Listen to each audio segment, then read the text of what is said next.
తెల్లవారితే చక్రవర్తి అయి రాజ్యమునేలే రామయ్య తండ్రి మాటకై పదవిని బదలి అడవులకేగెనయా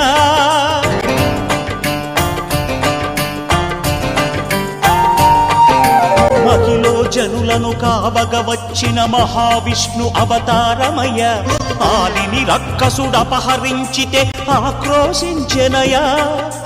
అసురుని త్రుంచి అమ్మను తెచ్చి అగ్ని పరీక్ష విధించెనయా సాగలి నిందకు సత్యము చాటగ కులసతినే విడనాడెనయ నా రాముని కష్టం లోకంలో ఎవరూ పడలేదయ్యా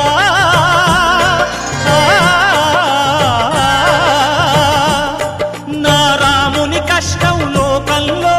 ఎవరూ పడలేదయ్యా సత్యం ధర్మం త్యాగంలో అతనికి సరిలేరయ్యా కరుణా హృదయుడు శరణ